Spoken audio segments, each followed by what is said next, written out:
And welcome to another episode of Football the Pod. I'm your host, Commissioner Ben.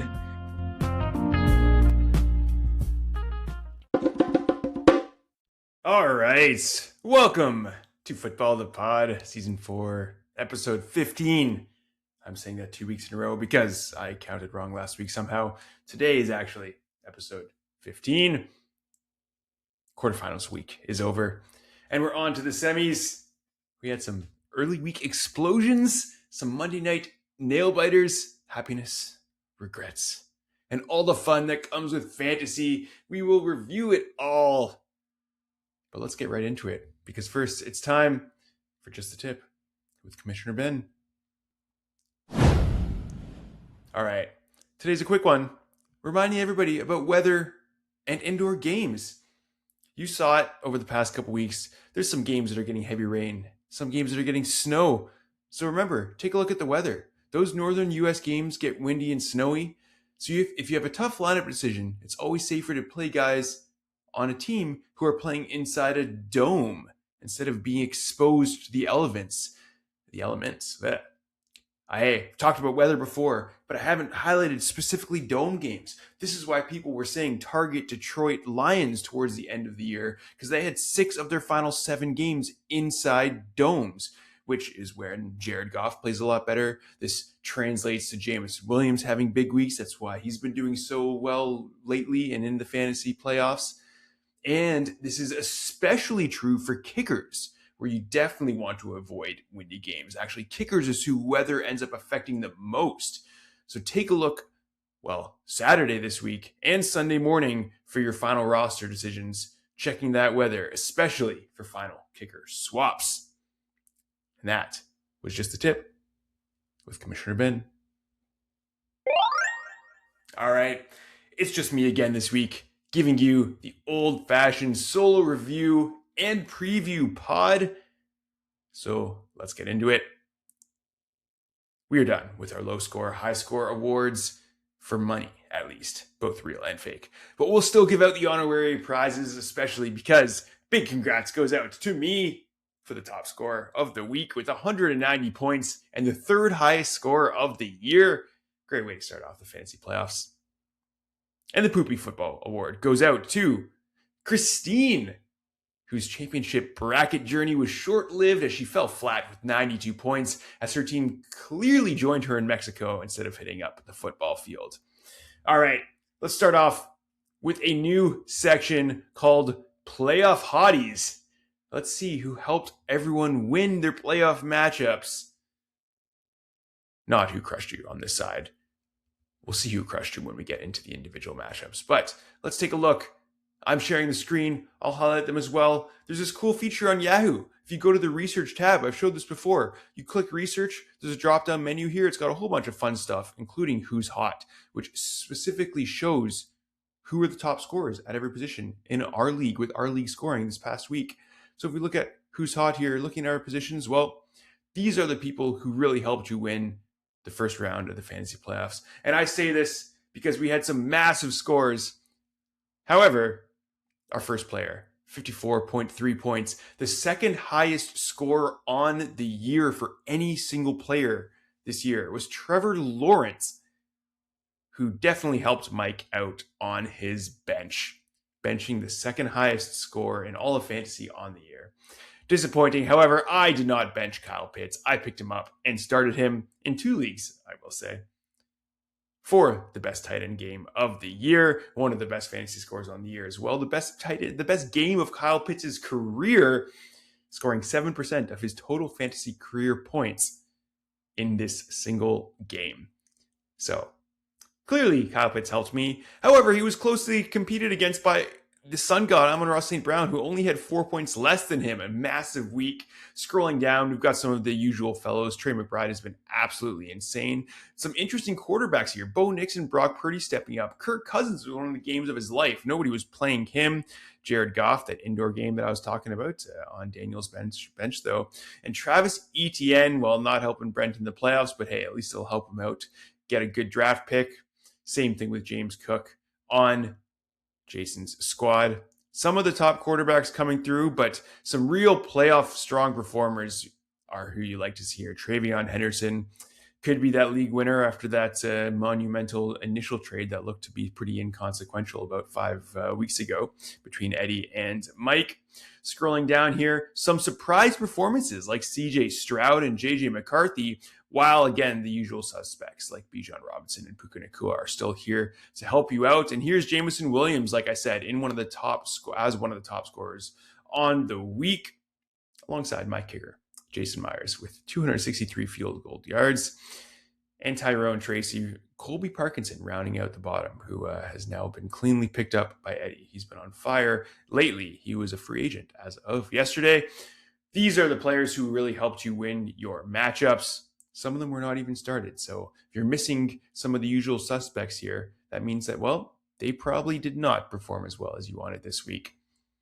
Let's get into our actual matchup. So how did the quarterfinals go? We're going to start off with a quick reminder of the Toilet Bowl, where we had Scott and Aaron on bye in the first week. So we just have 2 matchups to cover. I'm not going to screen share here. I'm going to leave up the Who's Hot screen for a little bit longer because we had Brent against Cassie in the first matchup. Brent took this one easily, as you can see from some of his top scorers here on Who's Hot. Brent winning 140 to 107. So Brent moves on to the Toilet Bowl semifinals with Cassie in the bottom. And as well, we had what I will give here still the blowout of the week. You can't see it because it's hard to check the matchups for these games in the Toilet Bowl. But Jason beat Mike by almost 50 points, 153 to 103. With, again, Trevor Lawrence on Mike's bench. That's, wouldn't have made the only difference, but that's an effective way to sum up Mike's season. On to the championship bracket, where we go over and look at the matchups themselves, starting off with who was our number 1 seed on the season against Sarah, the 8th seed, which was easily our tight butthole matchup of the week, with the underdog taking this home, a huge upset as Sarah makes it to her first ever semifinals in this nail biter, winning 128 to 125. Brandon is going to be kicking himself twice. First for choosing Sarah over Christine, and also for playing Jalen Warren over Kenny Gainwell in that exciting Monday Night Football finals. Brandon had Devon Achane and Jalen Warren starting. However, Jalen Warren was sick coming into Monday Night Football. They announced he was playing before the game started. Brandon, as we know, has Kenny Gainwell on his bench, and Gainwell had an incredible day. Over 120 yards in total with 7 receptions. Aaron Rodgers not really throwing the ball downfield, just pitching everything over to Kenny Gainwell. He gains well, like Eddie said. That single swap, Brandon plays Gainwell over Jalen Warren. That would have been the difference here. Otherwise, for Brandon, Josh Allen doing great in the playoffs, beating out Matt Stafford, who still ended up having a good game. And it was the consistency on Sarah's roster that was otherwise leading her through, at least consistency in the wide receiver slot. Mike Evans coming back from a broken collarbone for a great game, getting all the targets from Baker Mayfield in that loss to Atlanta. Zay Flowers scoring his first touchdown since week 1. Jameson Williams, her top scorer. That trade is looking incredible. And CeeDee Lamb not having a massive game really in a long time, but staying super consistent. Only really the auxiliary positions on Sarah's side, tight end, kicker, and defense need to step it up. And you don't want to be playing 2 running backs on the same team. Sarah was forced into that. She'll likely get to avoid that this week. On Brandon's side, definitely hurt by the old man, the grandpa Phillip Rivers coming to Indianapolis, playing while throwing the ball to Tyler Warren. He did not get very far on those few targets. And losing Devin Neal to injury hurts. He could have had a big game, as well as RJ Harvey, losing 2 running backs, missing out on some potential points. But really what hurts the most is no points from Cincinnati, meaning no points from Evan McPherson, who had an insane week last week, puts up the goose egg to knock Brandon out of the semifinals. Let's move on to our second matchup, where we had Nick against Christine in our 2 versus 7 alignment. And well, Nick is certainly happy that he got to play against Christine instead of Sarah.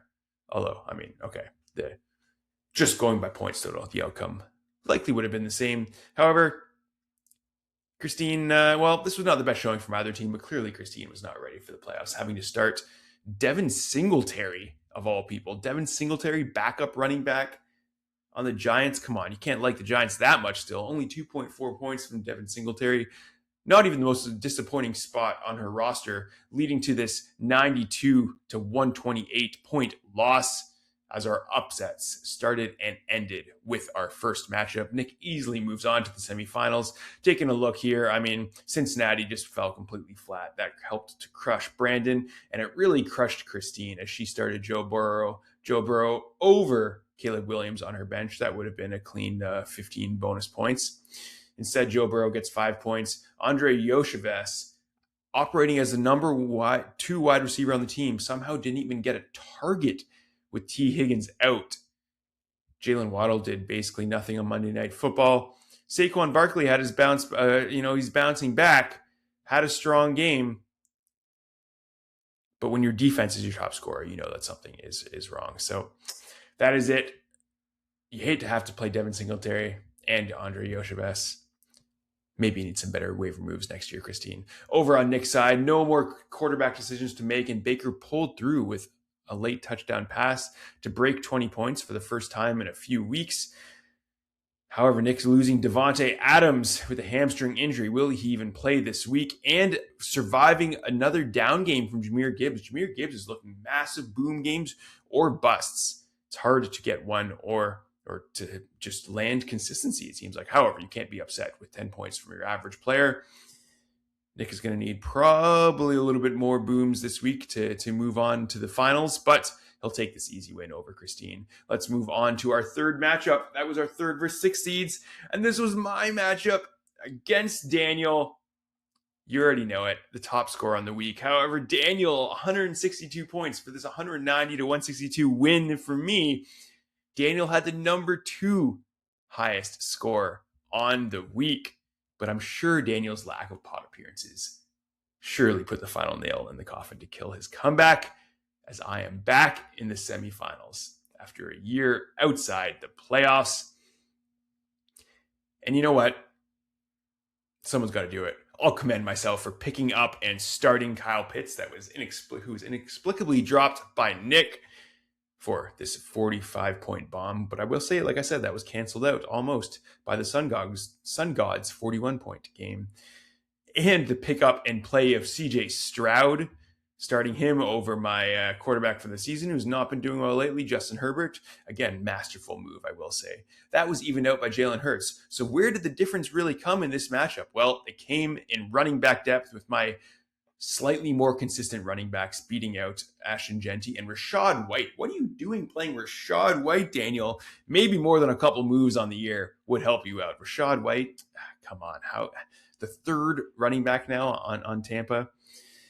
Yeah, not looking good. And that plus this domination at kicker, Jason Myers, just, if anybody leads me to a championship, it'll be him. Let's move on to the 4th and final matchup of the quarterfinals, where we had Eddie against Sean, our 4 versus 5 seeds. And this one was not close. Even though it started with a strong showing from Bijan Robinson on Sean's side, the rest of Sean's roster fell completely flat, ruining his bid for a 4th place finish as Eddie takes this one 143 to 96. If we look at Sean's roster here, 29 points from Bijan. Nobody else was, Jackson Smith and Jigba had a good game, but not his massive games that we've come to expect, sitting at 18 points. And nobody else broke 12 points on Sean's side, not his quarterback, Dak Prescott. Not a single running back. In fact, extremely disappointing. Well, single other running back, really disappointing week outside of Bijan. Chris Boswell could not have one of his top games. And most surprising of all, perhaps, the 49ers defense playing against the Tennessee Titans and Cam Ward, they couldn't even get a sack or an interception against them. That is real surprising. Gave up 24 points for a 0 spot at defense. Looking over at Eddie, this is just absolute consistency across the whole roster. Everybody got at least 10 points other than Ted McMillan, who you expect better games from, and the Texas D, who are the number 1 D in the league in real life. I mean, they're going to do better as well. Still getting 7 points for defense is not bad at all. Travion Henderson, the top scorer, he could be a league winner if he keeps getting these breakaway runs. Stack that with Drake May, giving you ultra consistency. There's no real holes in this roster. It is going to be tough to beat the consistency that Eddie's roster brings, along with the obvious boom potential of Travion Henderson and Christian McCaffrey. Let's move on to our semifinal matchups. We are on to the second last week, semifinals week, starting off with the toilet bowl. I'll stop sharing for a moment, where we have, first off, our 9 versus 12 matchups. Don't forget, 9 versus 12, Aaron against Jason, and 10 versus 11, Scott versus Brent. And then our elimination game for 5th or 6th pick in the draft of the draft, 13 versus 14, Mike against Cassie. Don't forget to set your lineups, all of you, even though you can't see it on Yahoo. The draft of the draft slot matters, like we've proven in this year's semifinals. All right, on to the championship loser side, the consolation bracket. And this group is simply fighting for honor. Picks 7 through 10 in the draft of the draft. We have Daniel against Sean, featuring our only 2 league members who have never made a pod appearance and who each have 5 or less moves made all year. The only 2 teams in our league below 10. That is 10 total transactions. So 5 total transactions, including waivers and trades. Yeah, you got to do better than that if you want a chance to actually do well. This is the proof, but also use this as the final push to try and make your first pod appearance next year to guarantee an improved finish. And then looking at our number 1 seed, Brandon, who goes for glory against bottom seed Christine, who will hopefully remember to set her lineup from the beach, even though her team likely already joined her there. All right, on to the championship winners bracket, what it all comes down to, the Final Four. This is what we've been waiting for. And our Final Four this year features no teams who made it here last year. So we will have 4 new top 4 finishers, no matter what the placements are. In fact, only Eddie made the playoffs last year, with Nick, Sarah, and I on the outside looking in. That all changed this year, though. In fact, let's zoom out and take a look at our 4 playoff semifinal teams. Eddie, Nick, and myself. We're all original league members, dating back to our league's inaugural season in 2017. Eddie won that year. And you know what? Just for fun, let's take a look at Eddie's roster from 9 years ago. This same time, 9 years ago, a good blast from the past. Back when his team was called Save My Season, Mr. Gordon, picking up Josh Gordon, who came out of jail right onto Eddie's roster. And, you know, this was not an impressive fantasy score, but look at these players who led Eddie to a fantasy championship, starting Nick Foles, Josh Gordon, Dede Westbrook, Martavis Bryant, LaShawn McCoy, who led Eddie's roster, Duke Johnson, remember him, Travis Kelce, and Zach Ertz, flexing a tight end. Oh, man, those are the good old days. I mean, Travis Kelce and Zach Ertz still doing it this year, so at least we get some consistency with some of these bench names. I mean, these guys are just all completely irrelevant, other than Devontae Adams on the IR, another guy who is still around. And really what led Eddie to a championship that year was womanizer Harrison Butker. I don't even care what I call him. We don't like him. 18 points and the 13-point Chargers defense. This was a championship roster from 9 years ago, which just goes to show any team can be a championship team. All right, that's all I'll say. That's our blast from the past. That was Eddie's first championship, and he's the powerhouse of this year's Final Four, with 3 championships in total across the history of the league, making the top 3 4 times in total, with 7 of a possible 9 playoff appearances. Nick also has 7 playoff appearances, but only 2 top 3 finishes. And in fact, both of those top 3 finishes were losses to Eddie in the finals, an outcome that has some chance of repeating itself this year.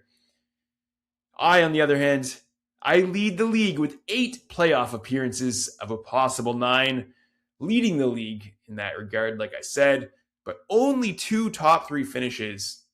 I do have one championship, though. Overall, all impressive resumes, even if Eddie is still well ahead of Nick and I in terms of the ultimate success. And then we have our league newcomer. Certainly no longer a rookie in her third season of the league, and definitely does not want to simply hold the Happy to Be Here award. She has battled the waiver wire all year, and the work has paid off, making the Final Four for the first time ever in her second playoff appearance. Let's take a look at those matchups more closely, starting off with Nick against Sarah this week. The 2 seed versus the 8 seed. And we have, well, I don't know how they're going to set their lineup, so we're not going to look at the Yahoo projected points. Starting off with the quarterback battle, this one is pretty locked into place. Nick's Baker Mayfield versus Matt Stafford on Sarah's side. Baker started off the season well and has not been doing great recently. He's got a pivotal game against Carolina, as Tampa Bay and Carolina are tied for that division lead. So you'd hope that he does, well, picks it up. On the other side, Matt Stafford has been great, but plays a real tough defense on Thursday night in Seattle, playing in Seattle on the road. Looking at the rest of this roster, well, Sarah got Mike Evans back. That is a huge boon to her team. Zay Flowers may be starting to pick it up. And then otherwise, Jamison Williams and CeeDee Lamb.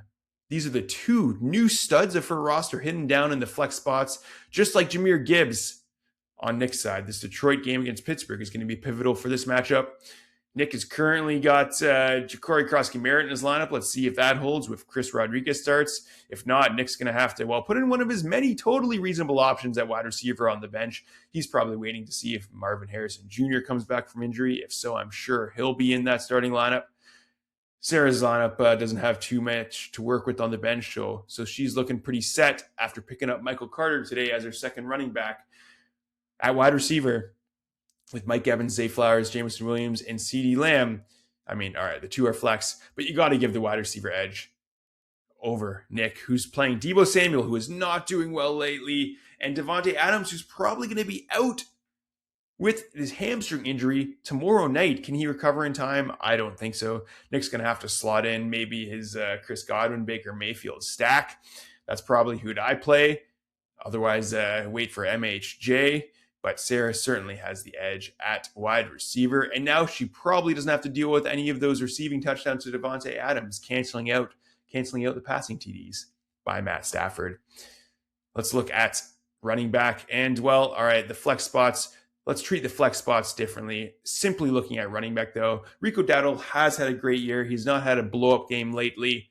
But Javonte Williams and Kyron Williams, the Williams brothers, not actually brothers, I don't think, have been super consistent, even if Kyron Williams is ceding 50% of his touches now to Blake Corum. He still is on nearly a lock to get a touchdown each week. So Nick certainly has the edge at running back and at tight ends, who neither team's got a super strong tight end. But Mike Gesicki has got an incredible matchup against Miami, but he is still hard to trust. You hope for a touchdown there. At the flex spots, because of Jahmyr Gibbs, you'd think that Nick takes this. But the two players that Sarah has in flex, CeeDee Williams and Jamison Williams and CeeDee Lamb, looking a little bit better. So I'll give the flex a toss-up. All right, kicker and defense, basically even. The Vikings playing against Jackson Dart and the New York Giants, and Broncos against Jacksonville and Trevor Lawrence. Overall, I expect this to be a real tight battle, tighter than you'd think in a 2-versus-8 match. And you know what? Because of the Davante Adams hamstring injury, I'm picking Sarah to win this one. Let's move on to other semifinal matchup. We've got myself against Eddie. And, well, you know the history. You know our history.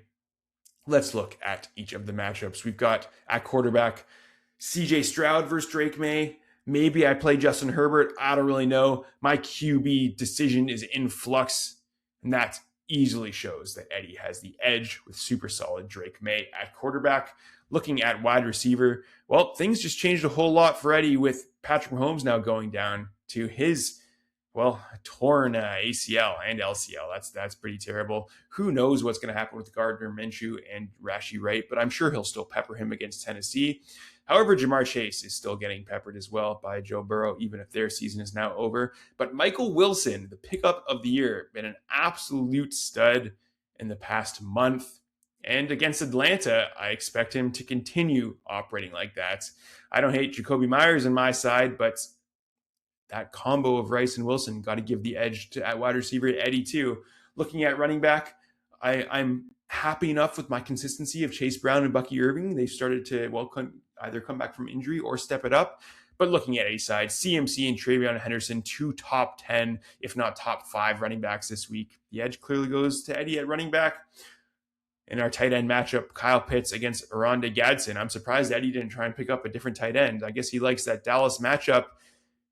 After Kyle Pitts' 45-point explosion, you got to give the edge to me here. And then in flex spot, Terry McLaurin and Ted McMillan, 2 super solid wide receivers, especially Terry McLaurin after coming back from injury, to Juwan Jennings, who's been pretty good of late. Touchdowns in like 4 straight games. But Woody Marks is hurt. He might not even play. I might have to play one of my sketchy bench options. Giving the edge to Eddie here as well. At kicker, Eddie does not currently have a kicker, so clearly the edge goes to me. But on defense, I don't even know what I'm going to do with defense yet, while Eddie has got the top actual NFL defense in the league going against Vegas. An incredible matchup. Not much. And Eddie still has got awesome options on the bench. In Hampton, Murray and Hampton. All right. He picked up Colby Parkinson. Forgot about that. With the big money waiver ad this week, that almost brings the tight end matchup to even. So with all of that, it is very easy to take Eddie to win, not just from me being, hoping to win. No, Eddie is the clear favorite here. And you know what? I don't need to give him good luck. Eddie, you're an incredible human being and deserve all the glory of a victory over me. I hope your team does great. And that's it. Playoff week one is in the books. And there are only 2 weeks of fantasy football left. Join the hype train for your favorite Final Four team. And don't forget to set your lineups for draft slots as well. There's a couple odd Saturday games this week, so stay on top of things. Until next week, thank you for listening, and good luck in the finals. In the semifinals next week, I should say. Finals, one more week after that. Goodbye, everybody.